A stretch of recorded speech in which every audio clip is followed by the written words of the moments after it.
बिस्मिल्लाहिर्रहमानिर्रहीम।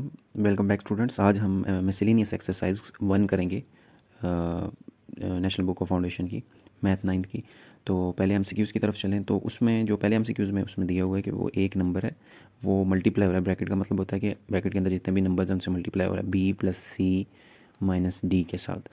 ब्रैकेट का मतलब ये है कि ये नंबर तीनों के साथ मल्टीप्लाई हो रहा है। तो वो कह रहा है कि इसको मल्टीप्लाई करने के बाद फिर वो किस फॉर्म में आएगा। तो ऑप्शंस दिए हुए हैं। तो फॉर एग्जांपल इसको जब मल्टीप्लाई करेंगे, ए को पहले बी के साथ मल्टीप्लाई करेंगे, प्लस साइन आएगा, फिर ए को सी के साथ मल्टीप्लाई करेंगे, फिर माइनस साइन आएगा, ए को डी के साथ मल्टीप्लाई करेंगे। तो हमारा ये आएगा, ए को जब आपने बी सी और माइनस डी के साथ मल्टीप्लाई किया तो ये वाला ऑप्शन नंबर बी ऑप्शन है। उसमें थोड़ा सा बस रीअरेंज करके उसने लिखा हुआ है कि ए सी को उसने पहले लिख दिया है, प्लस ए बी को बाद में लिख दिया है, इसको पहले लिख दिया है और इस नंबर को बाद में लिख दिया है और इस नंबर को थर्ड पे लिख दिया है, माइनस ए डी। बस ये रीअरेंज किया है और वो ऑप्शन बी आ रहा है। तो आप प्लस वाले नंबर्स को रीअरेंज भी कर सकते हैं। जिस तरह कि अगर एक नंबर हो रहा है 2 + 1 - 3 हो रहा है, तो आप इसका आंसर क्या आएगा, 3 - 3 = 0 ही आएगा ना।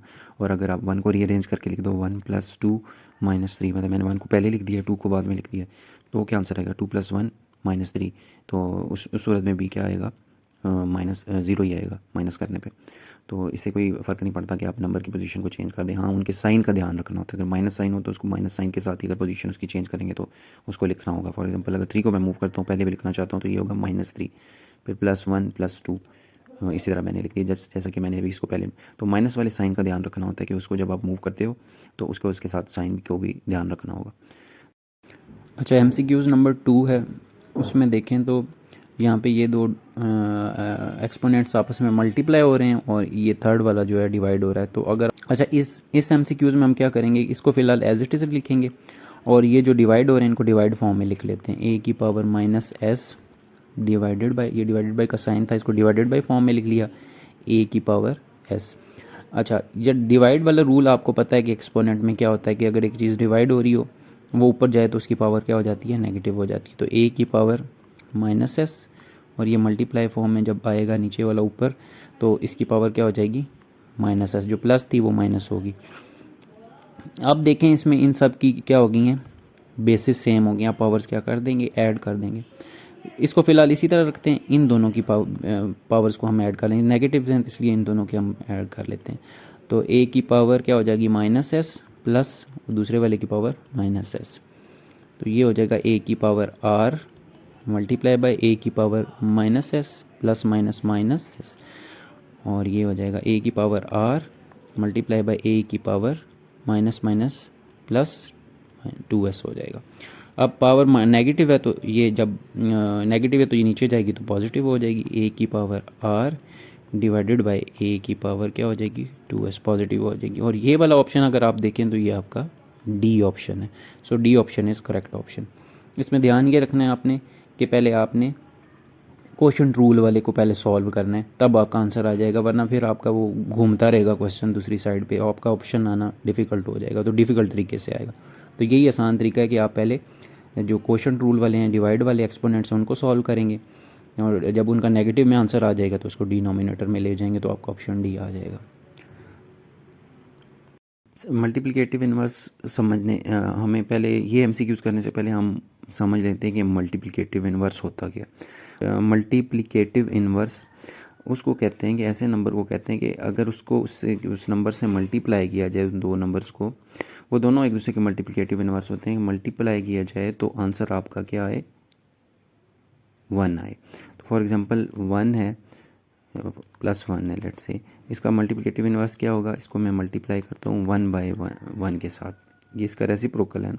इसको इसके रेसिप्रोकल से मल्टीप्लाई किया तो मल्टीप्लाई करने पे भी आंसर क्या आया, 1। इसी तरह -1 है तो इसका रेसिप्रोकल क्या होगा, रेसिप्रोकल होता है उसी को 1/, की फॉर्म में लिख देना, 1 डिवाइडेड बाय -1। तो 1 को -1 से डिवाइड करोगे तो वो भी क्या आएगा, -1 ही आएगा। 1 को -1 से डिवाइड किया तो वो भी -1। -1 को जब -1 से मल्टीप्लाई करोगे तो माइनस माइनस प्लस +1 आ जाएगा। तो जब भी आप किसी नंबर को दूसरे नंबर से मल्टीप्लाई करो और आंसर 1 आ जाए तो उसे उसका क्या कहते हैं, मल्टीप्लिकेटिव इन्वर्स। सो 1 ऐसा नंबर है जिसका मल्टीप्लिकेटिव इन्वर्स भी 1 ही है और -1 भी ऐसा नंबर है जिसका मल्टीप्लिकेटिव इन्वर्स भी -1 है। सो इधर से ऑप्शन आपका कौन सा होगा, ऑप्शन नंबर सी ऑप्शन होगा इसमें आपका। नेक्स्ट MCQs है MCQs नंबर 5, जिसमें वो कह रहे हैं कि if a is greater than zero, अगर a की वैल्यू ग्रेटर दैन ज़ीरो हो, मतलब ज़ीरो ना हो, ज़ीरो के अलावा कुछ भी हो सकती है, 1 2 3 4 5 6 अप टू सो ऑन, कुछ भी वैल्यू हो सकती है, तो वो कह रहे हैं कि देन अंडर रूट a जो है उसको वो क्या हो सकता है, इज़ नंबर एक इंटीजर हो सकता है, क्या एक इंटीजर कहलाएगा, ये सॉरी नंबर ए है रियल नंबर कहलाएगा, बी वो कह रहा है कि एक इंटीजर कहलाएगा, सी में वो कह रहा है कि इरेशनल कहलाएगा नंबर, या वो डी कह रहा है कि रैशनल कहलाएगा। अच्छा, इस MCQs को करने से पहले हम अपना एक पीछे एक कॉन्सेप्ट थोड़ा सा इसका समझ लेते हैं कि आया कि real number, integer, irrational number और रैशनल नंबर में है डिफरेंस क्या है, रिकॉल कर लेते हैं चीज़ों को। उसमें हमने 1.1 से पहले एक चीज़ पढ़ी थी, उसमें बताया गया था कि सबसे जो मेन होते हैं वो होते हैं रियल नंबर्स। रियल नंबर से ही आगे बाकी सारे नंबर्स डिवाइड हुए होते हैं, मतलब उसी की टाइप्स होती हैं आगे। रियल नंबर से आगे निकलते हैं पहली दो टाइप्स, पहली दो जो होती हैं वो होती हैं रैशनल नंबर, और पहली टाइप ये होती है, और दूसरी होती है इरेशनल नंबर। अब रैशनल नंबर कौन से होते हैं, जैसे कि 5 0 7, तो ये सारे क्या हैं, 9/11 या 23/25, ये सारे क्या कहलाते हैं, रैशनल नंबर कहलाते हैं। और इरेशनल नंबर कौन से होते हैं, जिसमें ये फॉर एग्जांपल रूट इन्वॉल्व हो जाए, उनका रूट आगे सॉल्व ना होता हो, जैसा कि 11 √3 या √23 या √7, मतलब देखें 7 का कोई रूट नहीं होता ना, वो पॉइंट्स में आंसर आता है, तो ये इस आगे क्या कहलाते हैं, इरेशनल नंबर्स कहलाते हैं। और फिर आगे फर्दर जो रैशनल नंबर हैं हमारे, वो आगे दो टाइप्स में डिवाइड हो जाते हैं। एक टाइप होती है हमारी इंटीजर्स कहलाते हैं, इन्हीं में से जो होते हैं कुछ होते हैं इंटीजर्स होते हैं। अच्छा, इसमें कुछ पॉजिटिव इंटीजर्स भी होते हैं, पॉजिटिव नंबर भी होते हैं, नेगेटिव नंबर भी होते हैं, तो इंटीजर्स में डिवाइड हो जाते हैं। कुछ पॉजिटिव इंटीजर्स होते हैं, कुछ नेगेटिव इंटीजर्स होते हैं। इंटीजर में एक टाइप होती है, दूसरी होती है नॉन इंटीजर रैशनल नंबर।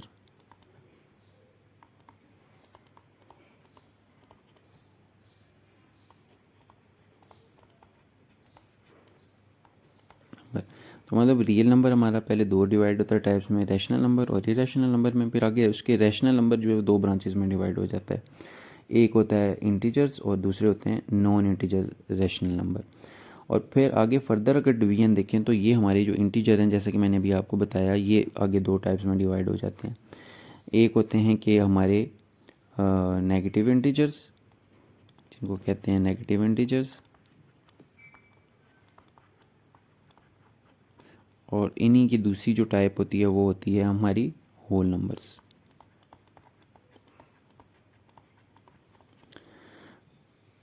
अच्छा, यहीं तक अगर आप देखें तो हमारा आंसर तो यहीं पे पता चल जाएगा हमें।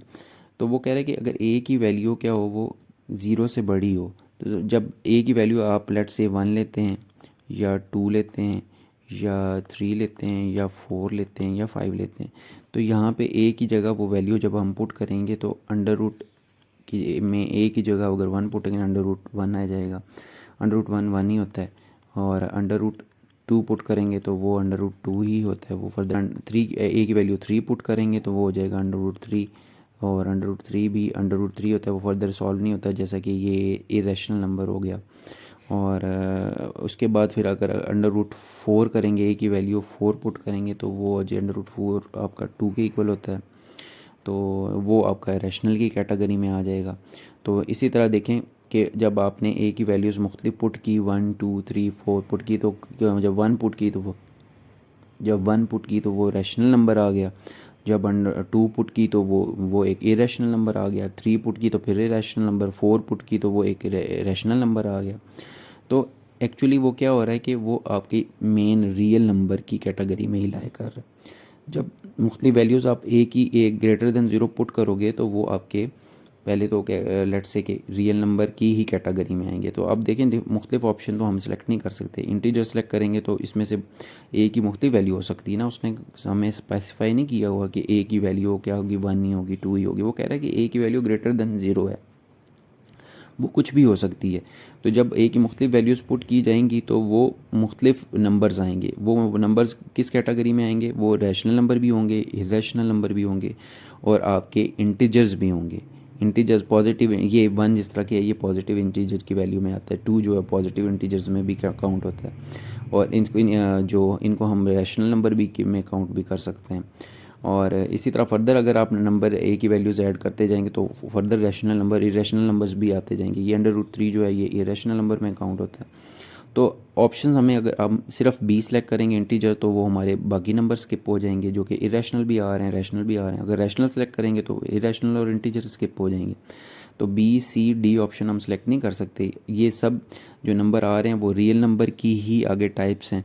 तो हमारा ऑप्शन नंबर क्या होगा? इसका ए ऑप्शन होगा, क्योंकि वो ए ऑप्शन इसलिए मैंने सेलेक्ट किया क्योंकि बाकी सारे नंबर इंटीजर, इरेशनल और रैशनल नंबर वो इसी की टाइप्स हैं, हमारे रियल नंबर्स की टाइप। तो हम अगर रियल नंबर सेलेक्ट करेंगे तो वो ऑटोमेटिकली ये सारे उसके अंदर आ जाएंगे, क्योंकि ए की जब मुख्तलिफ वैल्यू होंगी तो इंटीजर भी आएंगे, इरेशनल भी आएंगे और रैशनल नंबर्स भी आएंगे। आपका MCQs नंबर 5 भी हो गया। नेक्स्ट MCQs की तरफ अगर हम चलें तो वो है MCQs नंबर 6। MCQs नंबर 6 में वो कह रहे हैं कि इफ़ ए की ए प्लस आप बी करें तो आंसर आपका ए आ जाए। तो वो कह रहा है कि what is the value of B. तो बी की वैल्यू क्या थी कि वो ए की वैल्यू ए प्लस बी जब हमने किया तो वो ए ही आ गया। तो ऑब्वियसली ए की जो कुछ भी वैल्यू हो, बी की वैल्यू जब ज़ीरो होगी तो वो ज़ाहिर है इसको कोई फ़र्क नहीं ए में पड़ेगा। ए की वैल्यू ज़ीरो ऐड करें तो कोई फ़र्क नहीं, ए ही वापस आ जाएगा। तो इसका ऑप्शन नंबर क्या होगा? ज़ीरो। ऑप्शन नंबर इसका क्या होगा? 6 का ऑप्शन नंबर डी होगा, क्योंकि ए में हमने ज़ीरो ऐड करेंगे। अगर ए में कुछ और, ए कुछ भी हो सकता है, लेट से ए की वैल्यू क्या है? 2 है, 2 में हमने क्या किया? ज़ीरो ऐड किया तो तभी 2 आएगा ना। अगर बी की वैल्यू ज़ीरो के अलावा कुछ और होगी, ये बी की वैल्यू लेट से 2 की ज़ीरो के अलावा 1 होगी, 2 में 1 ऐड किया तो 3 आ जाएगी। तो वो ए तो वापस ना आया ना। तो ए में हमने क्या ऐड करेंगे? ए बी की वैल्यू क्या ऐड करेंगे? ज़ीरो ऐड करेंगे तो वो ए आएगा। ऑप्शन MCQs नंबर 7 की तरफ चलें तो उसमें कहा गया है कि अगर इफ़ आप ए को मल्टीप्लाई करें बी के साथ और आंसर आपका 1 आ जाए तो बी की वैल्यू क्या होगी? तो ऑब्वियसली ए की वैल्यू ए तो ए ही रहेगा। बी की वैल्यू क्या हम मल्टीप्लाई किससे मल्टीप्लाई करेंगे तो 1 आएगा। 1 डिवाइड बी की वैल्यू जब आपकी होगी, बी की वैल्यू 1/a होगी। तो बी की जगह मैंने 1/a पुट कर दिया तो ए से ए कट गया और 1 आपका आंसर आ गया। तो बी की क्या वैल्यू होगी? 1/a, तो आपका आंसर 1 आएगा। तो इसका ऑप्शन नंबर क्या होगा? ऑप्शन नंबर सी होगा। CQ की तरफ चलें हम तो उसमें है कि according to reflexive property, reflexive property के मुताबिक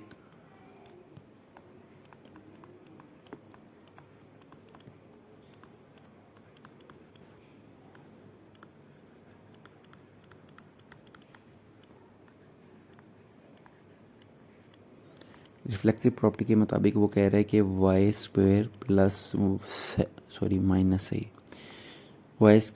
- 17 किसके इक्वल होगा? रिफ्लेक्सिव प्रॉपर्टी क्या होती है वो आपको मैं रिकॉल कर देता हूँ। रिफ्लेक्सिव प्रॉपर्टी हमारी कहलाती है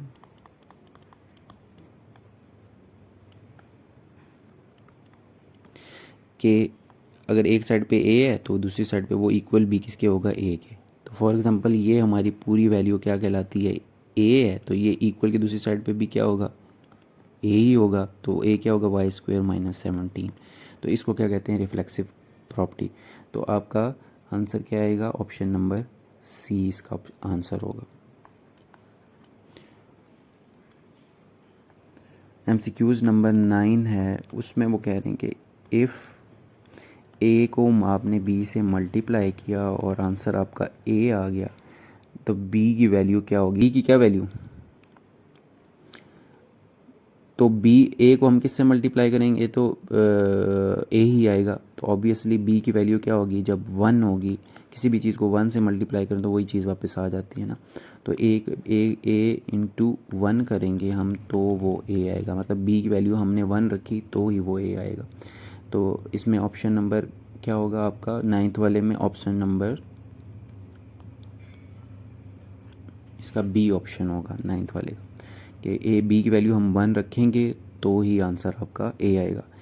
10th वाले में है कि इफ़ ए को आप बी से मल्टीप्लाई करें और आंसर आपका 1 आ जाए, then what is B called, B को हम क्या कहेंगे। ये मैं आपको पहले भी एमसीक्यूज़ एक में बता चुका हूँ कि किसी भी नंबर को अगर आप दूसरे नंबर ऐसे नंबर से मल्टीप्लाई करेंगे उसका आंसर 1 आ जाए तो इसको क्या कहते हैं, उस नंबर को क्या कहेंगे, multiplicative inverse is called multiplicative inverse.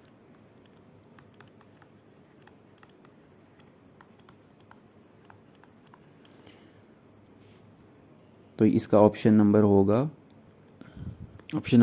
A. 10th MCQ हो गया आपका। 11th वाले की तरफ चलें तो वो कह रहे हैं कि commutative property does not hold with respect to, commutative property does not hold with respect to addition, multiplication, subtraction या बोथ ए एंड बी। इससे पहले हम ये समझ लेते हैं कि कम्यूटेटिव प्रॉपर्टी होती क्या है। कम्यूटेटिव प्रॉपर्टी आपकी क्या होती है कि ए को आप प्लस करो बी तो वो इक्वल हो जो आप बी को प्लस करो ए से।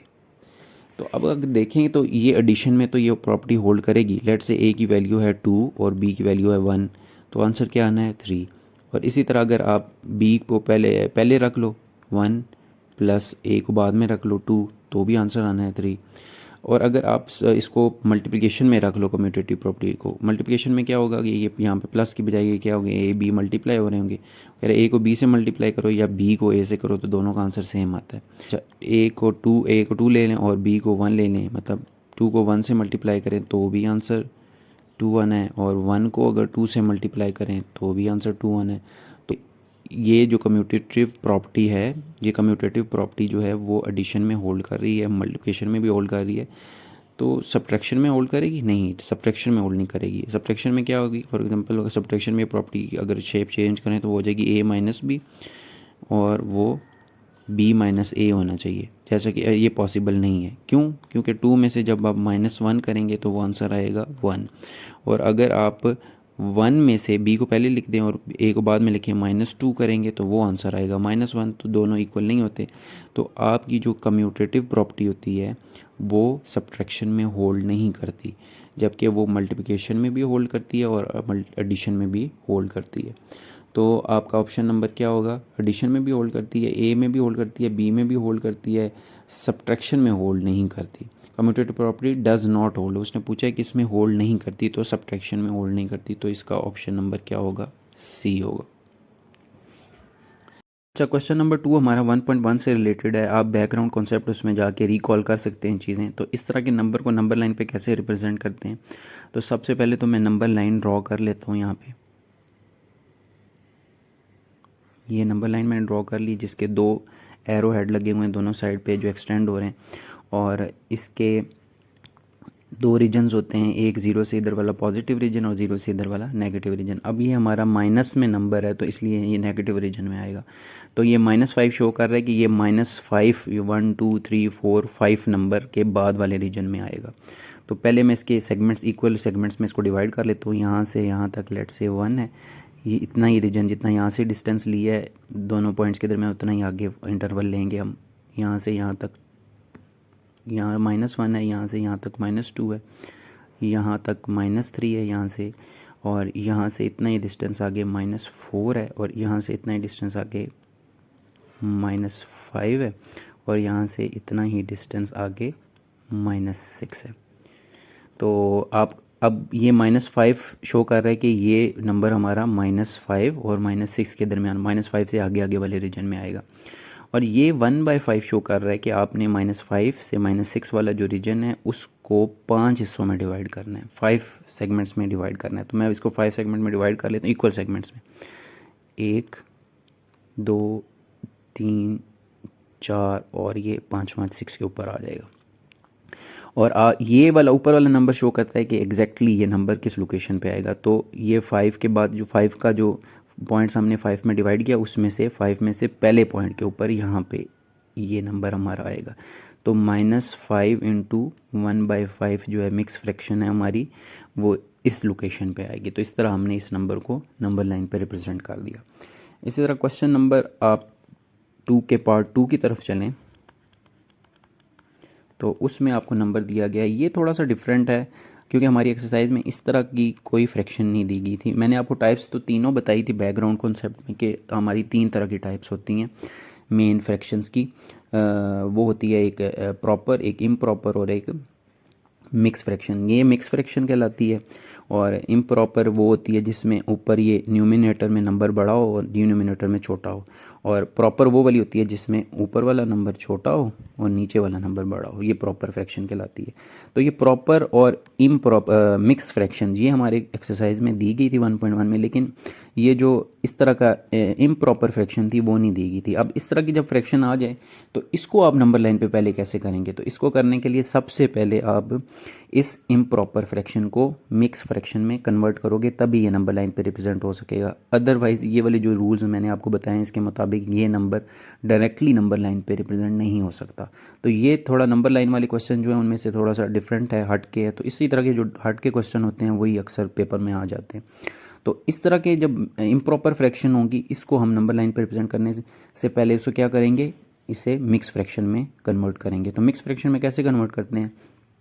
जब ऊपर वाला नंबर बड़ा हो और नीचे वाला छोटा हो तो सबसे पहले क्या करते हैं, उसको डिवाइड कर लेते हैं। तो 17 को मैं 3 पे डिवाइड करूँगा तो 3 5 ज़र 15 होता है और 3 6 ज़र 18 हो जाएगा, तो बड़ा हो जाएगा। तो 5 पे कर लेते हैं, 3 5 ज़र 15। 15 पे किया तो 2 बच गया। अब ये बच गया तो अब इसको मिक्स फ्रैक्शन में कैसे लिखते हैं ये हमने छोटी क्लासेस में भी सीखा था। 5 जो होता है वो यहाँ पे आ जाता है और 2 जो होता है वो उसका न्यूमिनेटर बन जाता है, डिवाइडेड बाय 3 उसका क्या बन जाता है, डिनोमिनेटर। तो 17/3 जो आपका होता है वो इक्वल होता है 5 इंटू 2/3। सब अगर 5 3 तो 15 प्लस 2 17, 17/3 वापस आ जाता है। तो मैंने पहले क्या किया, एक इम्प्रॉपर फ्रैक्शन थी उसको मैंने मिक्स फ्रैक्शन में कन्वर्ट किया। अब इसको मैं नंबर लाइन पे रिप्रेजेंट करूँगा।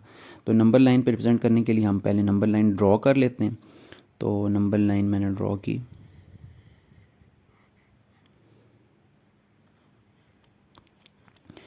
अब ये नंबर मिक्स फ्रैक्शन में मैंने आपको बताया था ये नंबर जो होता है ये शो करता है कि आपका एग्जैक्टली ये कौन से नंबर पे आएगा, नंबर लाइन पे कौन से 5वें नंबर पे आएगा। और ये 5वें से आगे वाले रीजन के से रिलेटेड है, जो मैंने अभी यहाँ पे भी किया, अभी दोबारा भी कर देता हूँ तो आपको क्लियर हो जाएगी चीज़ें। तो ये पॉजिटिव नंबर है तो हमें नेगेटिव नंबर नहीं चाहिए, तो फिर ज़ीरो को थोड़ा सा इधर करके ड्रॉ करते हैं ताकि हमारी जगह बच जाए और ये हमारा पूरा आ जाए। तो यहाँ से यहाँ तक इक्वल इंटरवल लेंगे, ये हो गया आपका 1।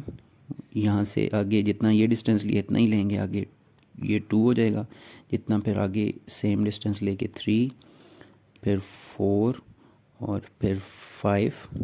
और लेट्स से इसको मैं थोड़ा सा और एक्सटेंड कर लेता हूँ।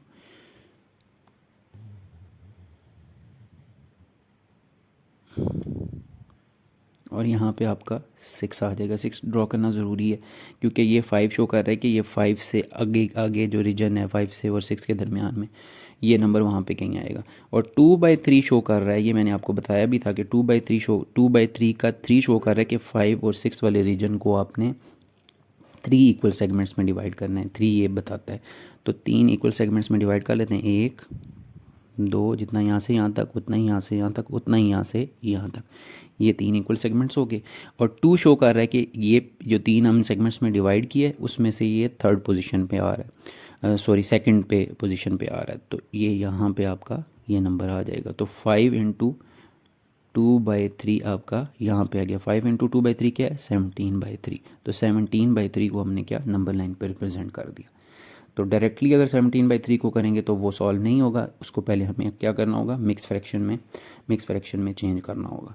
इसी तरह क्वेश्चन नंबर 2 के 3rd पार्ट की तरफ चलें तो उसमें जो हमें दिया गया है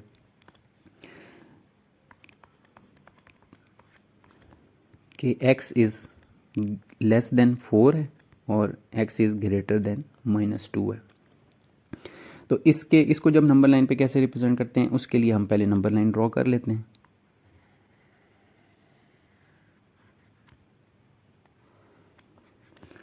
वो कह रहा है कि एक मिडल में ज़ीरो और ज़ीरो से इधर वाले डिजिट होते हैं आपके माइनस वाले, नेगेटिव, -1 -2, इक्वल वाला डिस्टेंस एक जितना ही लेना है, -3, और इस रीजन वाले जो होते हैं वो आपके पॉजिटिव होते हैं, ज़ीरो से इधर वाले 1 2 3 4 5। अच्छा, अब x की वैल्यू जो है वो देखें तो वो x इज़ लेस देन 4, 4 के इस नीचे लाइन डली होती तो उसका मतलब था इक्वल टू 4, मतलब 4 भी इंक्लूड होता। अब वो कह रहे हैं कि 4 से लेस x की वैल्यूज़ क्या हैं, 4 से नीचे नीचे वाली। और इधर से देखें तो -2 से x इज़ ग्रेटर देन, और इक्वल होता तो -2 को भी इंक्लूड कर लेते, लेकिन इक्वल का निशान नहीं है तो इसका मतलब है -2 से जो बड़े बड़े नंबर हैं। तो -2 से बड़े नंबर कौन से हैं, -1, 0, 1 2 3, और इधर से 4 तक की लिमिट लगाई हुई है उसने। और 4 से वो क्या कह रहा है कि 4 से छोटे छोटे वाले हैं। तो अगर आपने इक्वल का निशान नहीं है तो इस नंबर को इंक्लूड नहीं करना, तो फिर आपको मैंने ये रूल बताया था कि जब भी आप इसको नंबर लाइन पे रिप्रेजेंट करोगे तो माइनस साइन -2 वाला जाए, ये -2 है ना, तो -2 के ऊपर एक खाली दायरा लगाओगे, हॉलो सर्कल लगाओगे। इसका मतलब ये होता है कि ये -2 इंक्लूड नहीं है, और उसके आगे आप इसको किसी भी डिफरेंट कलर के पेन से या मार्कर से उसको उसी नंबर लाइन के ऊपर इसको ड्रॉ करते जाओगे। कहाँ तक लेके जाओगे कि जी यहाँ से जो लिमिट बताएगी, अगली अपर लिमिट जो बताएगी वो है 4 से नीचे नीचे, तो 4 तक लेके जाओगे और 4 के ऊपर भी एक खाली दायरा लगाओगे कि खाली दायरे का मतलब है कि 4 भी इंक्लूड नहीं है, क्योंकि उसने कहा है 4 से x लेस है। तो ये रीजन आपका क्या शो कर रहा है, x इज़ लेस देन 4 को और ग्रेटर देन -2 को। तो इस तरह के नंबर को आप इनइक्वालिटीज़ को आप नंबर लाइन पे रिप्रेजेंट करोगे। आगे लास्ट पार्ट एक और इनइक्वालिटी दी गई है जिसमें उसने कहा है फोर्थ पार्ट में कि x is greater than equal to 6। अब देखें इक्वल वाला केस भी आ गया, उसमें इक्वल नहीं था, तो इसको जब इक्वल वाले को कैसे रिप्रेजेंट करेंगे। इक्वल वाले के लिए आप सबसे पहले नंबर लाइन ड्रॉ कर लेते हैं हम।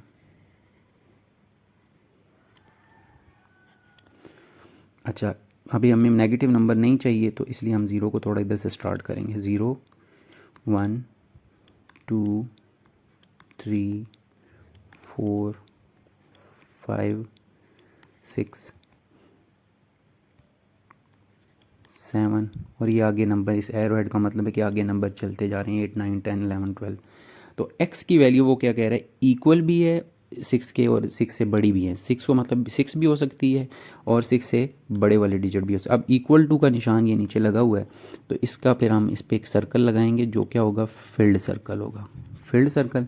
और इससे आगे x की वैल्यू क्या है, वो कह रहे हैं कि x इज़ ग्रेटर, 6 भी है और 6 से बड़े वाले नंबर है। 6 से बड़े नंबर कौन से होंगे, 7 8 9 10। तो ये एरो हेड को ज्वाइन कर दोगे आप। एरो हेड के ऊपर जो भी आप मार्कर से करोगे तो आप इसको फिल करके एक लाइन जो आपकी नीचे वाली लाइन होगी, लेट से पेंसिल से ड्रॉ की हुई है, तो उसके ऊपर मार्कर से आप एरो हेड को ज्वाइन करती हुई इस तरह की लाइन बना दोगी। तो ये वाला जो रीजन है, ये वाला रीजन ये शो कर रहा है x is greater than equal to 6। अब 6 से 6 भी हो सकता है, 7 भी हो सकता है, 8 9 10 11 जितने भी आगे नंबर आ रहे हैं वो हो सकते हैं। तो इस तरह की इनइक्वालिटी को आप नंबर लाइन पे इस तरह रिप्रेजेंट करोगे। आगे नेक्स्ट क्वेश्चन नंबर 3 की तरफ चलें। तो क्वेश्चन नंबर 3 में है आपका, ये हमने क्वेश्चन नंबर 3 आपका जो मिसलेनियस एक्सरसाइज का, ये आपका 1.2 से रिलेटेड है, जिसमें वो कह रहा है कि नीचे दी गई जो है एक्सपोनेंशियल एक्सप्रेशंस हैं उसको आप इक्वलेंट रेडिकल एक्सप्रेशन में लिखें। और अगर आपको अभी ये नहीं पता अभी भी कि एक्सपोनेंशियल एक्सप्रेशन और रेडिकल एक्सप्रेशन में क्या फ़र्क होता है, तो आप एक्सरसाइज 1.2 वाली वीडियो जो है मेरी, उसमें जाके बैकग्राउंड कॉन्सेप्ट को, 5 मिनट का है बैकग्राउंड कॉन्सेप्ट, उसे देख लें तो आपको बिल्कुल चीज़ क्लियर हो जाएगी और आप फिर कन्फ्यूजन नहीं रहेगी इस कॉन्सेप्ट में।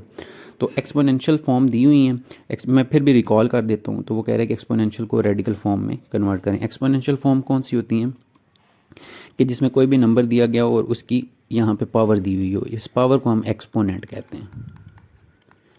इस पावर को एक्सपोनेंट कहते हैं। और इस पूरी फॉर्म को जिसमें वो पावर की फॉर्म में लिखा हो, लेट से 2 की पावर 3 या 2 की पावर, ये मैंने फ्रैक्शन में लिखी हुई है, पावर जो है वो एक आपके होल नंबर की फॉर्म में भी हो सकती है, 1 2 की पावर 1 या 3 की पावर 5। तो ये सारी कौन सी एक्सपोनेंशियल्स फॉर्म में। तो एक्सपोनेंशियल फॉर्म से वो कह रहा है कि रेडिकल फॉर्म में लेके जाओ। फॉर एग्जांपल ये जिस तरह 2 की पावर 3/2 है, तो जब इसको रेडिकल फॉर्म में लिखेंगे तो रेडिकल साइन डालेंगे और ये वाली नंबर जो है रेडिकल साइन के नीचे आ जाएगा, और ये वाला आपका जो नंबर नीचे वाला होता है ये उसका इंडेक्स ऑफ रेडिकल बन जाता है, ये इसको कहते हैं इंडेक्स ऑफ रेडिकल। और ये 3 जो होता है ये उसकी होल पावर बन जाती है या एक्सपोनेंट बन जाता है। तो इस तरह हम रेडिकल से एक्सपोनेंशियल फॉर्म में जाएंगे। ये हमने एक्सपोनेंट की जब प्रॉपर्टीज़ पढ़ी थी बैकग्राउंड कॉन्सेप्ट 1.2 के, उसमें हमने ये समझी थी कि ये वाली प्रॉपर्टी में कि आप एक्सपोनेंट फॉर्म से रेडिकल फॉर्म में किस तरह जाते हैं। तो क्वेश्चन नंबर 3 का पार्ट नंबर 1 है, जिसमें आपको क्वेश्चन दिया गया -2 की पावर 4 डिवाइडेड बाय 5। इसको वो कह रहे हैं कि एक्सपोनेंशियल फॉर्म में ये, इसको रेडिकल फॉर्म में आप कन्वर्ट करो। तो रेडिकल फॉर्म में कन्वर्ट करने के लिए मैंने आपको बताया अभी कि सबसे पहले कि इस नंबर को क्या होता है रेडिकल साइन के बीच में लिखते हो, नीचे लिखते हो। और ये वाला नंबर आपका क्या होता है, ये आपका उसका इंडेक्स ऑफ रेडिकल बन जाता है, 5 यहाँ पे आ जाएगा। और ये नंबर ऊपर वाला जो होता है ये उसकी होल पावर बन जाता है। तो ये आपका एक्सपोनेंशियल फॉर्म से रेडिकल फॉर्म में कन्वर्ट हो गया। इसी तरह क्वेश्चन नंबर 3 के पार्ट 2 की तरफ चलें तो उसमें है -27 और उसकी पावर है 1 डिवाइडेड बाय 3। तो इसको जब एक्सपोनेंशियल फॉर्म में कैसे कन्वर्ट करेंगे, सबसे पहले मैंने अभी जैसे आपको बताया कि रेडिकल साइन डालेंगे और इस नंबर को उस रेडिकल साइन के नीचे लिख देंगे। ये नंबर आपका 1/3 का पावर जो होती है उसका 1 नीचे वाला जो होता है वो आपका इंडेक्स ऑफ रेडिकल बन जाता है और ऊपर वाला उसका क्या बन जाता है, होल पावर या एक्सपोनेंट साइन बन जाता है। अब किसी भी चीज़ की पावर 1 हो तो वो हम लिखते नहीं हैं, तो ये हो जाएगा क्यूब रूट ऑफ -27। ये आपका आंसर आ जाएगा।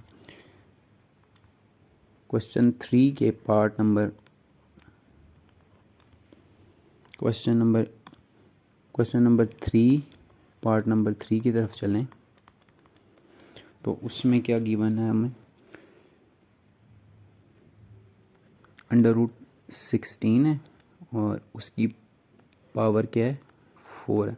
अच्छा, अगर आप ये देखें तो इसमें ये रेडिकल साइन आ रहा है। रेडिकल साइन जिसमें आ रहा हो तो वो ऑटोमेटिकली पहले से ही रेडिकल फॉर्म में होता है। तो रेडिकल फॉर्म में पहले से ही एक्सपोनेंशियल फॉर्म, तो इसको फर्दर हम सिंप्लीफाई कर सकते हैं। लेकिन अगर हम सिंप्लीफाई करें तो ये उसमें जाएगा, एक्सपोनेंशियल फॉर्म में ही जाएगा। लेट्स से अगर ट्राई करते हैं तो 16 क्या होता है, 16 के फैक्टर्स अगर बना लें, 2 8 ज़र 16, 2 4 ज़र 8, 2 2 ज़र 4, 2 1 ज़र 2। तो 2 की पावर 4 हो तो वो क्या होता है 16 होता है। तो हम अंडर रूट के नीचे लिख लेते हैं 2 की पावर 4 और होल पावर इसकी बाय 4 भी थी। अब इस अंडर रूट, इसकी वैल्यू आपको पता है जैसे कि अंडर रूट की वैल्यू क्या होती है 1/2। तो इसकी वैल्यू लिखें 2 की पावर 4 था, ये होल पावर क्या हो जाएगी, इसकी रूट ख़त्म किया, रूट की पावर क्या होती है, रूट की वैल्यू होती है 1/2 और इसकी बाय एक होल पावर थी 4। तो 2 2 ज़र 4, 2 1 ज़र 2, तो 2 की पावर क्या हो जाएगी 2, होल पावर क्या थी 4, तो 2 की पावर क्या हो जाएगी 8।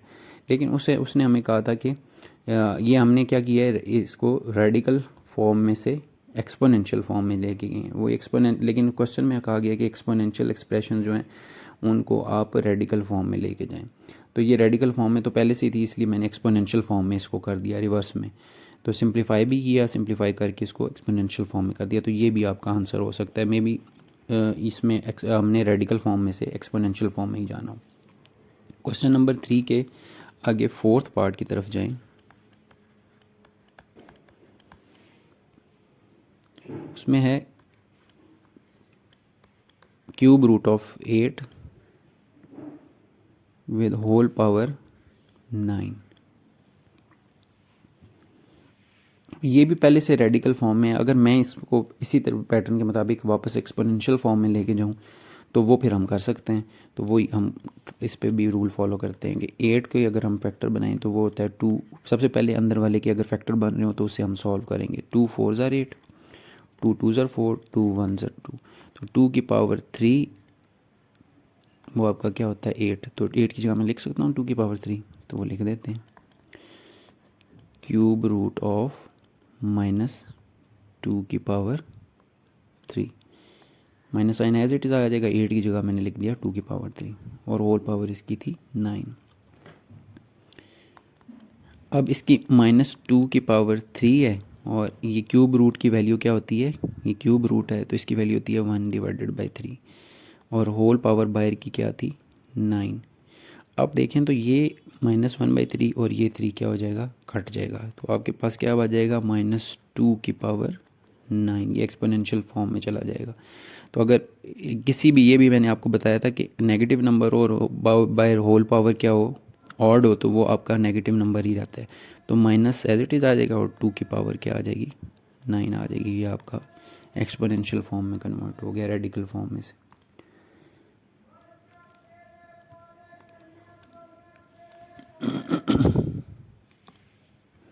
क्वेश्चन नंबर 3 ही का आगे 5th पार्ट है जिसमें वो कह रहा है कि x की पावर -2 है और होल पावर इसकी 3 है, वो मल्टीप्लाई हो रहा है x की पावर 0 के साथ और इसकी होल पावर 5 है।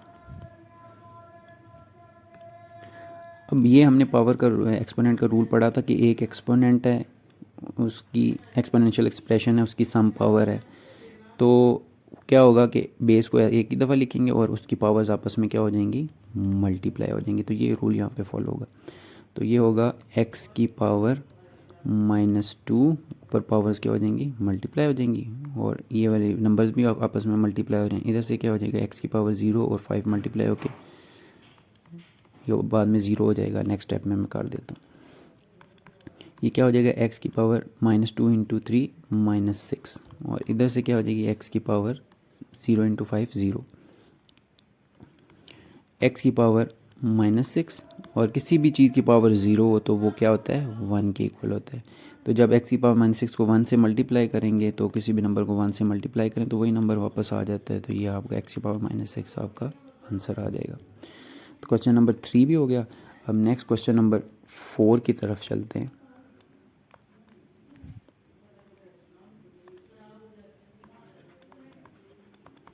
क्वेश्चन नंबर 4 में वो कह रहे हैं कि प्रॉपर्टीज़ ऑफ एक्सपोनेंट को यूज़ करते हुए सिंप्लीफाई करें जो नीचे दिए गए हैं क्वेश्चंस उनको।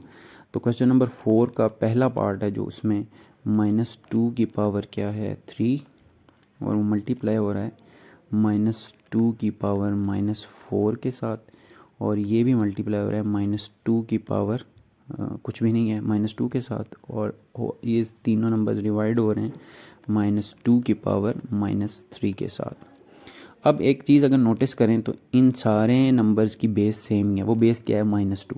बेस सेम हो तो ऊपर अगर वो मल्टीप्लाई हो रहे हैं तो पावर ऐड हो जाती हैं और नीचे डिवाइड हो रहे हैं तो पावर सब्ट्रैक्ट हो जाती है। या चलो ऊपर वाला हम करते हैं तो, या एक साथ भी कर सकते हैं इसको, दो तरीके हैं इसके। तो मैं करता हूँ तो आपको क्लियर हो जाएगा। तो -2 की पावर 3 एज इट इज़ लिखा, -2 की पावर -4 एज इट इज़ लिखा, और ये -2 मल्टीप्लाई हो रहा था इसको भी एज इट इज़ लिखा। ये -2 की पावर -3 है। ये मैंने आपको बताया था कि अगर माइनस पावर हो तो ऊपर जाएगी तो प्लस हो जाएगी, अगर ऊपर माइनस है तो नीचे आएगी तो प्लस हो जाएगी पावर उसकी। तो ये -2 की पावर जब ऊपर जाएगा तो ये क्या हो जाएगी +3 हो जाएगी। -3 थी +3। अब देखें इन सब की बेस सेम हो गई और ये सारी आपस में मल्टीप्लाई हो रही हैं। तो बेस को फिर एक दफ़ा ही लिखते हैं और पावर्स क्या हो जाती हैं उनकी ऐड हो जाती हैं। 3 +4 होगा, लेकिन ये -4 है तो प्लस माइनस -4, और इसकी पावर कुछ भी नहीं है तो उसकी पावर 1 होती है +1, और इसकी पावर क्या है 3, ये भी प्लस हो जाएगी +3। तो बेस एक ही रही और पावर इन सब की ऐड होगी। तो -2 और 3 में से -4 किया तो -1 आया, -1 और +1 क्या हो गया 0, और 0 + 3 3, -2 की पावर 3 क्या हो गया, इसका आंसर आ जाएगा। आगे क्वेश्चन नंबर 3 का क्वेश्चन नंबर 4 का पार्ट 2 है। उसमें है आपके पास एक नंबर 2 की पावर एक्सपोनेंशियल एक्सप्रेशन 1/2 मल्टीप्लाई हो रही है 2 की पावर 3/4 के साथ, और ये डिवाइड हो रहे हैं 2 की पावर 1/2 के साथ, और ये पूरी फ्रैक्शन जो है वो मल्टीप्लाई हो रही है 3 × 3 की पावर 3/2 के साथ डिवाइडेड बाय 3 की पावर -1/2 के साथ। अब देखें इसमें बेसिस है, ये पूरा रूल जिस तरह हमने एक ही तरह ले गए थे पावर्स को ऊपर, इसमें उस तरह भी कर सकते हैं, या पहले ऊपर सॉल्व करें फिर नीचे वाले को भी। तो या ऐसा करते हैं कि हम एक दफ़ा ही सॉल्व कर लेते हैं इसको। जिस तरह के 2 की पावर 1/2 मल्टीप्लाई हो रहा था 2 की पावर 3/4 और ये सारी बेसिस को एक साथ ही ले जाते हैं। ये 2 की पावर 1/2 है तो ये ऊपर जाके 2 की पावर क्या हो जाएगा -1/2। मैंने सारी बेसिस सेम जो थी वो एक साथ ही मल्टीप्लाई फॉर्म में लिख ली और ये पूरा मल्टीप्लाई हो रहा था किसके साथ, इसको ब्रैकेट लगा लेते हैं क्योंकि ये पूरी फ्रैक्शन जो है वो मल्टीप्लाई हो रही है इस पूरी फ्रैक्शन के साथ और इसको भी ब्रैकेट लगा रहे हैं 3 मल्टीप्लाई बाय 3 की पावर 3/2 और ये मल्टीप्लाई हो रहा है 3 की पावर ये -1/2 है तो ऊपर जाके +1/2 हो जाएगा। अब देखो इनकी बेसिस क्या है, सेम है, बेस इन सब की क्या है 2 है तो बेस को एक ही दफ़ा लिखेंगे, पावर z हो जाएंगी 1/2 प्लस 3/4 और ये क्या होगी प्लस -1/2 तो प्लस माइनस माइनस हो जाएगा -1/2 और ये नंबर आपका मल्टीप्लाई हो रहा है। इसी तरह इधर बेस क्या सेम है तीनों की 3 है, 3 और इसकी पावर क्या है कुछ नहीं है तो 1 है, 1 प्लस 3/2 प्लस 1/2। अब सिंपल ऊपर इनका क्या कर लेंगे एलसीएम ले लेंगे पावर्स का, इन तीनों का 2 4 और 2 का एलसीएम क्या आ जाएगा 4 आ जाएगा। एलसीएम चेक भी आप कर सकते हैं अगर आपको नहीं याद तो 2 4 2 तो 2 पे सबसे पहले डिवाइड करेंगे 2 1 ज़ा 2 2 2 ज़ा 4 और 2 1 ज़ा 2 1 1 आ गया लेकिन एक 2 रह रहा है, फिर 2 पे करेंगे 2 1 1 एज इट इज़ 2 1 ज़ा 2 और 1 एज इट इज़ आ जाएगा 2 2 ज़ा 4 है, 4 एलसीएम आ गया। 2 को जब 4 को 2 पे करेंगे इसके पहले वाले के तो 2 2 ज़ा 4 2 आया 2 1 ज़ा 2 2 पर आ गया प्लस 4 1 ज़ा 4 1 3 ज़ा 3 माइनस साइन इसका आ जाएगा 2 2 ज़ा 4 2 1 ज़ा 2 ये हो गया। इसी तरह नेक्स्ट वाले को देखें तो इसका एलसीएम हमने पहले वाले नंबर का ले लिया और ये मल्टीप्लाई हो रहा है नेक्स्ट वाले के साथ 3, इसकी पावर क्या है, इसका एलसीएम क्या आ जाएगा देखें 2 2 है, इसके नीचे कुछ नहीं है, इसके नीचे 1 होगा, 1 डिवाइडेड बाई 1 1 ही होता है तो 2 एलसीएम इनका आ जाएगा और 2 1 2 ज़ा 2 2 1 ज़ा 2 प्लस 2 1 ज़ा 2 1 3 ज़ा 3 प्लस 2 1 ज़ा 2 1 1 ज़ा 1 तो इसका भी एलसीएम ले लिया हमने, ये आ जाएगा 2 की पावर 3 प्लस 2 प्लस 3 5 5 माइनस 2 3 3/4 आ जाएगा 2 की पावर 3/4 मल्टीप्लाई हो रहा है। अब सिंगल नंबर एंटिटी आ गई थी, ये यहाँ पे भी ब्रैकेट ख़त्म कर सकते थे हम यहाँ पे भी, लेकिन मैं कंटिन्यू रखी, मैंने अभी आगे जाके ख़त्म कर दिए। तो इधर क्या हो जाएगा 3 की पावर क्या हो जाएगी 2 प्लस 3 5 5 प्लस 1 6 6 डिवाइडेड बाई 2 क्या होता है 3 तो ये 2 की पावर 3/4 इंटू 3 की पावर 3 ये आपका आंसर आ जाएगा। ये फर्दर इससे ज़्यादा सिंप्लीफाई नहीं होगा। आगे क्वेश्चन नंबर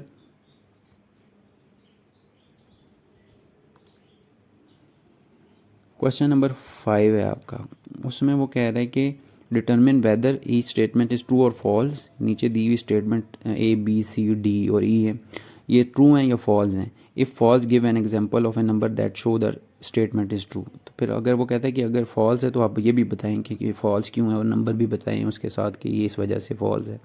पहले ये कॉन्सेप्ट आपकी बुक में भी दिया हुआ है, ये पहले आप एक दफ़ा रिकॉल कर लें। ये चीज़ें हम 6 7 से भी पढ़ते हुए आ रहे हैं कि सबसे जो मेन टाइप होती है वो रियल नंबर्स होते हैं। रियल नंबर आगे 2 टाइप्स में डिवाइड होते हैं, एक होते हैं रैशनल नंबर और एक होते हैं इरेशनल नंबर। रैशनल नंबर कौन से होते हैं 0 5 7 या 9/11 23/25 एट्सेट्रा, इस तरह के जो नंबर्स होते हैं वो रैशनल नंबर कहलाते हैं। और जो ये इस तरह रूट की फॉर्म में या पॉइंट्स की फॉर्म में होते हैं वो क्या कहलाते हैं इरेशनल नंबर कहलाते हैं।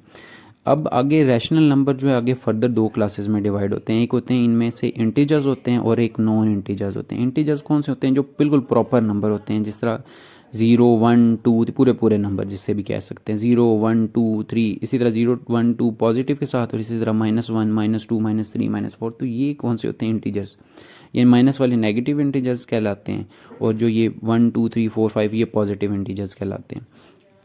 और ये फिर आगे और नॉन इंटीजर्स कौन से होते हैं जो ये फ्रैक्शन की फॉर्म में होते हैं, ये नॉन इंटीजर्स रैशनल नंबर कहलाते हैं। आगे आप अगर इंटीजर्स को आप फर्दर डिवाइड करें 2 टाइप्स में तो वो भी आगे 2 नेगेटिव इंटीजर्स होते हैं और होल नंबर्स की फॉर्म में होते हैं। नेगेटिव पॉजिटिव दोनों इंटीजर्स होते हैं, यहाँ पे मेंशन करता मैं भूल गया हूँ। तो दूसरी टाइप होती है होल नंबर। नेगेटिव इंटीजर्स कौन से, ये माइनस वाले -5 -1 -3 -2 ये एट्सेट्रा जो माइनस वैल्यूज़ के साथ होते हैं प्रॉपर नंबर पूरे, वो नेगेटिव इंटीजर्स कहलाते हैं।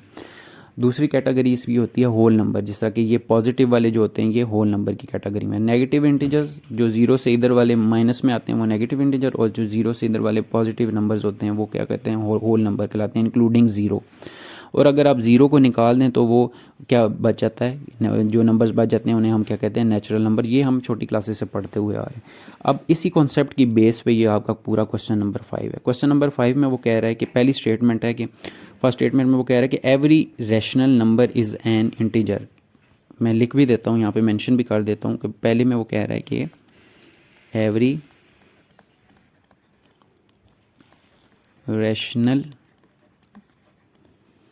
Number is an integer. अच्छा, हर रैशनल नंबर, वो कह रहे हैं कि हर रैशनल नंबर एक इंटीजर होता है। ये क्या ट्रू है या फॉल्स है? अगर आप ऊपर देखें तो वो कह रहे हैं कि हर रैशनल नंबर क्या होगा, वो एक इंटीजर भी होगा। ऐसा नहीं होता, क्योंकि रैशनल नंबर के अंदर नॉन इंटीजर रैशनल नंबर भी होते हैं, जैसा कि 9/11, 23/25, और उसके अलावा उसमें इंटीजर्स कौन से होते हैं, 0, 1, 2, -1, 2, ये वाले सारे इन दोनों कैटेगरी, क्योंकि ये दोनों इसकी टाइप्स होती हैं, इंटीजर्स भी और नॉन इंटीजर रैशनल नंबर। इन दोनों को मिलाएं तो वो रैशनल नंबर्स बनते हैं। इन दोनों की क्लासेस होती हैं। तो ये नहीं हम कह सकते कि जितने भी एवरी रैशनल नंबर, जितने भी सारे रैशनल नंबर होंगे वो क्या होंगे, इंटीजर्स भी होंगे। तो ये पॉसिबल नहीं है। तो ये स्टेटमेंट्स क्या होगी, फॉल्स। इसकी रीज़न क्या होगी, every rational number is every rational number is not integer। अब आप उसकी रीज़न भी बताएंगे, why, because 9 इधर से एग्जांपल ही लेते हैं, 9/11, ये क्या है, ये is rational but not integer. ये रैशनल तो है बट नॉट इंटीजर, इंटीजर नहीं है। तो इससे क्लियर हुआ कि every rational number is not an integer. अच्छा, यहाँ पे एन भी आएगा, is not an integer. B part की तरफ चलें तो बी पार्ट में वो क्या कह रहे हैं, बी पार्ट में उन्होंने कहा हुआ है कि every real number is an irrational. Every real number is an irrational. तो अगर आप ऊपर वाली वो जो मैंने टाइप्स डिवाइड की हुई हैं उसमें देखें तो क्या हर रियल नंबर जो है वो इरेशनल भी होगा? रियल नंबर ये मेन कैटेगरी है, उसमें से दो कैटेगरीज बनी हुई हैं, रैशनल नंबर और इरेशनल नंबर। तो हर जो रियल नंबर होगा, रियल नंबर तो इन दोनों से मिला के बनेगा ना, तो हर में तो ये भी आ जाएंगे, तो ये तो रैशनल नंबर है। तो वो कह रहा है कि हर रियल नंबर इन दोनों नंबरों को मिला के, रैशनल और इरेशनल को मिला के बनता है। तो हर रियल नंबर फिर क्या हो गया, इरेशनल तो नहीं होगा, क्योंकि उसमें तो रैशनल भी होंगे। इसमें रीज़न क्या देंगे, तो ये क्या होगा, इसका फॉल्स होगा। क्यों? क्योंकि देखें कि ऊपर अगर आप देखें तो नंबर 7 जो है, 7 इज़ ये 7 रियल नंबर की टाइप है ना, रैशनल नंबर, तो हम कहेंगे 7 जो है वो रियल नंबर है, इज़ रियल नंबर, बट वो क्या है, बट नॉट इरेशनल। लेकिन वो इरेशनल नहीं है, क्योंकि रैशनल इरेशनल कौन से होते हैं, ये इस तरह की कैटेगरी रूट वाले जो होते हैं मेनली, वो क्या होते हैं, इरेशनल होते हैं। तो बी पार्ट भी हो गया। आगे सी पार्ट की तरफ चलें तो वो सी पार्ट में क्या क्या, every irrational number is a real number. Every irrational number is a real number. Her irrational number एक रियल नंबर होता है। तो इरेशनल नंबर देखें कहाँ हैं आपके, इरेशनल नंबर ये वाले हैं कि हर इरेशनल नंबर जो है वो रियल नंबर होगा। ऑब्वियसली कि जितने भी इरेशनल नंबर होंगे वो रियल नंबर की टाइप हैं, तो वो सारे क्या होंगे, रियल नंबर भी होंगे। तो ये क्या होगा, ये ट्रू हो जाएगा।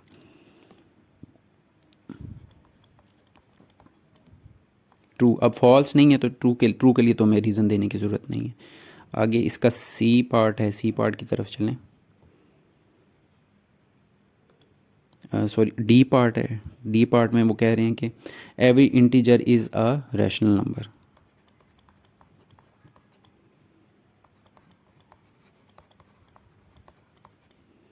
Every integer is a rational number. अब देखें इंटीजर यहाँ पे ऊपर अगर आप टेबल में जाएं तो देखें तो इंटीजर्स कहाँ हैं, ये वाले इंटीजर्स हैं। वो कह रहे हैं कि हर इंटीजर एक क्या होता है, रैशनल नंबर भी होता है। क्योंकि वो रैशनल नंबर की टाइप है तो हर एक इंटीजर वो जो होगा वो रैशनल भी होगा। तो ये क्या होगा, इसमें भी आंसर क्या होगा, ट्रू। और इसमें आगे ई पार्ट है आपका, लास्ट ई पार्ट है, उसमें वो कह रहा है कि एवरी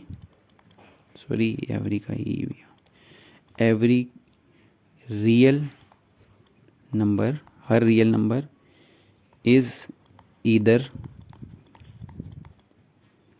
रैशनल या और एन इरेशनल। हर रियल नंबर जो होगा वो या रैशनल होगा या इरेशनल होगा। तो फिर इसकी तरफ आएँ तो हर रियल नंबर, रियल की दो टाइप्स हैं, या रैशनल होती हैं या वो इरेशनल होती हैं। तो ये आपका ई पार्ट जो है वो भी क्या है, आपका ई पार्ट भी मैं यहीं पे लिख देता हूँ, वो क्या है, ट्रू है। तो पहले दो फॉल्स हैं और उनकी मैंने रीज़न भी मेंशन कर दिया। उसने कहा भी था कि क्वेश्चन में कि आप उनकी रीज़न भी मेंशन करें, जो फॉल्स हैं। जो ट्रू हैं तो वो तो ट्रू हैं, उनकी रीज़न मेंशन करने की ज़रूरत नहीं है। तो बेसिकली आपको ये वाला जो ये आपकी बुक में 8th या 9th पेज पे दिया हुआ है, ये आपको पता होना चाहिए, बेसिक है बिल्कुल।